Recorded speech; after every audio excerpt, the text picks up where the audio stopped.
Hey everybody, U.S. immigration lawyer Michael Ashoori here, and in today's video, I'm going to fill you in on a new update from USCIS regarding how USCIS is explaining processing times on their processing times website. This is wonderful news. USCIS has basically made major improvements on how they are communicating how long cases are taking to process. I'm going to go all into this in today's video, so make sure to stick around.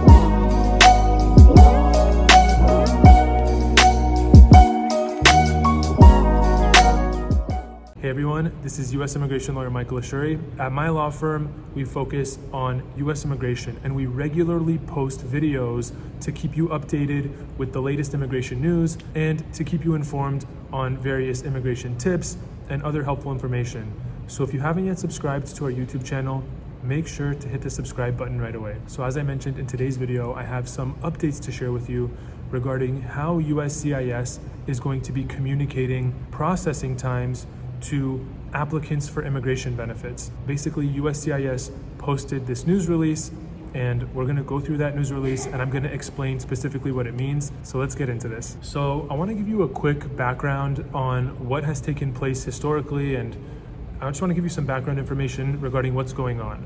So when people apply for immigration benefits, right, let's say they file an application for a marriage-based green card, or they're applying for a certain type of immigration petition for a certain kind of immigration benefit, if they're applying for an H-1B visa or something along those lines. Of course, they file an application with USCIS, and then the case processes for a certain amount of time. And many people are curious, as you can imagine, how long it's going to take their case to process. So of course, USCIS is aware of this. And USCIS has a website that is dedicated to conveying processing times, right? It explains how long the case should take to process. Now, in the past, this website hasn't been that helpful, and let me explain why. So in the past, when you would go to this case processing time website, you would see a drop-down menu, and the drop-down menu would basically have a bunch of different types of forms. So it would have, for example, Form I-129, or Form I-140, or Form I-90, or Form I-526. Basically, it would have a bunch of different types of forms, and you would select the form that applied to your case, and it would tell you a range of how long those cases were taking to process on average. So it would show, generally, like I mentioned, it would show a range. So it would say, for example, let's say you were applying for a marriage-based green card, and you were filing the immigrant petition for that case.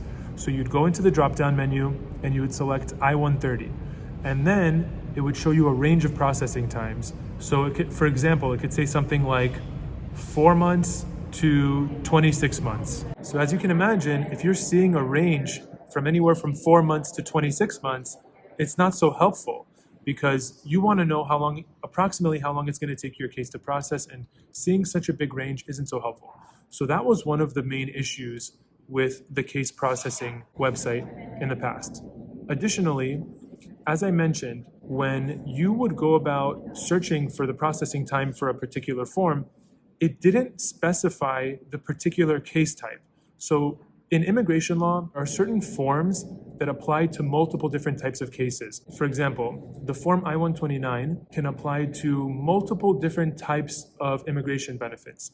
It can apply to an extension of status to E2. So it can be the form that's used to extend somebody's E2 status. The Form I-129 can also be the form used to apply for a change of status to L1, and many other types of cases use the Form I-129. Similarly, the Form I-140 applies to many different types of cases. For example, the Form I-140 can be used for somebody that's planning on applying for a green card through the EB-1A classification for somebody that has an extraordinary ability, or the Form I-140 can be used for somebody that's applying for an employer-sponsored green card. So as you can see, immigration forms can apply to many different types of cases, and each of these types of cases can have a different processing time. So in the past, when USCIS would give you a drop-down menu just to select the form type, it wasn't specific to the specific type of case that someone was applying for.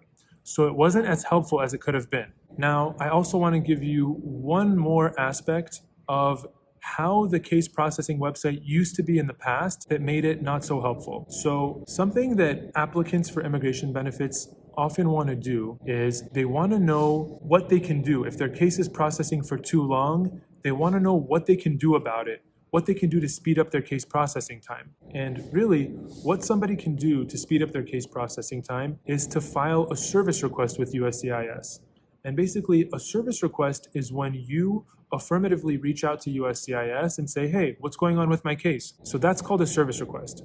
But you're only eligible to make a service request once your case falls outside of stated processing times. So for example, let's say that USCIS on their processing times website shows that a particular type of case is processing between 5 months and 10 months. If your case is between that 5 to 10 month processing time, you're not eligible to make a service request. So if somebody wants to determine whether they're eligible to make a service request, they would have to go and check when they filed their case, what the stated processing times are, and do the math about whether they're eligible to make a service request. So that was how things were in the past. But as I mentioned, USCIS has announced and implemented major improvements to this whole system. And I'm gonna share all those new changes with you. So first, what I wanna do is I wanna go through the actual news release that USCIS posted, see what USCIS has to say, and then I'll explain it. So let's dive right into the news release. Okay, so as you can see here, we're on the USCIS website, and we're on an article that's titled USCIS Simplifying Improving Communication of Case Processing Data. And as you can see, this news release was posted on May 5th, 2022. So it says here, today, U.S. Citizenship and Immigration Services, USCIS, announced changes to simplify and improve how the agency communicates case processing time data to the public.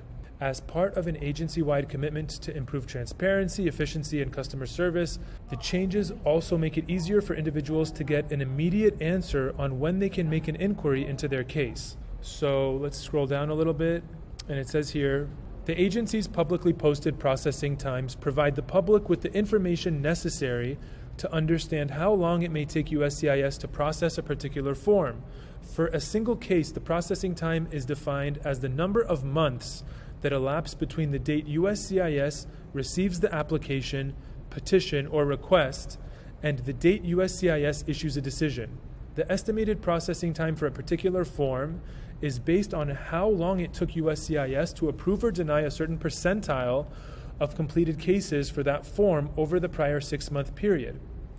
Users can now immediately find the processing time information for their particular type of case, rather than seeing an aggregate of all related case types. Additional changes include adding drop-down options for form categories will help narrow results to only the processing times that are relevant to a case and help a user understand their particular situation. Adding a case inquiry tool where the user can insert their receipt date and get an immediate answer on whether they should contact USCIS with questions about their particular case. If so, benefit requesters will be provided a link to submit a case inquiry online.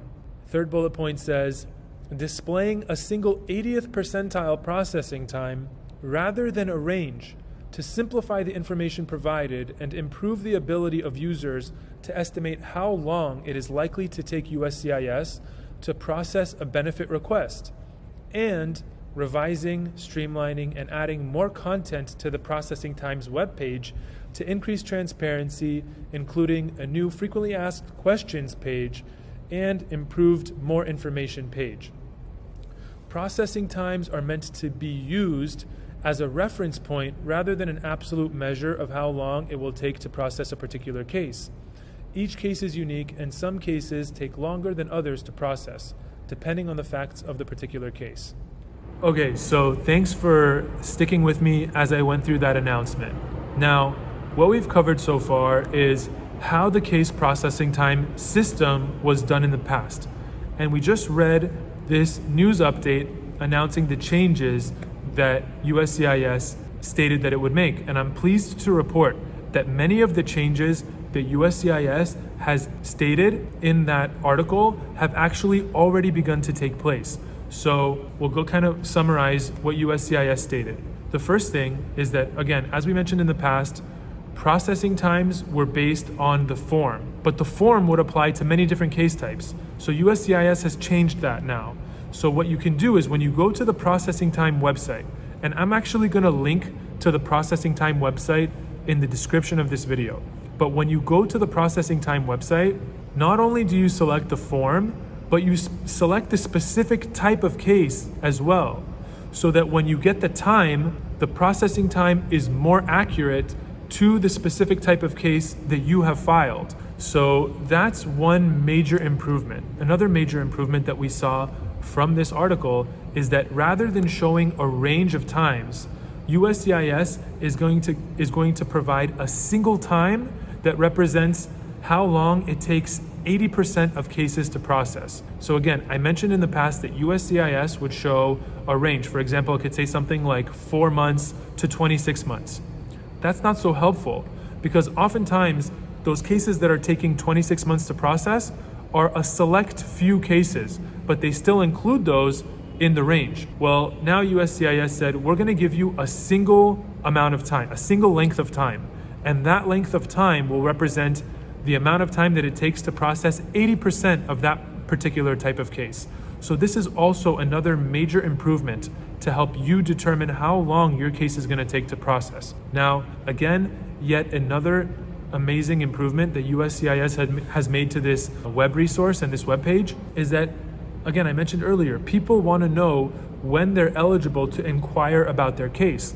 So now, rather than having you do all the math about whether you're eligible to make a case inquiry, USCIS is putting a tool there where you can put the receipt date for your case, the date that USCIS received your case.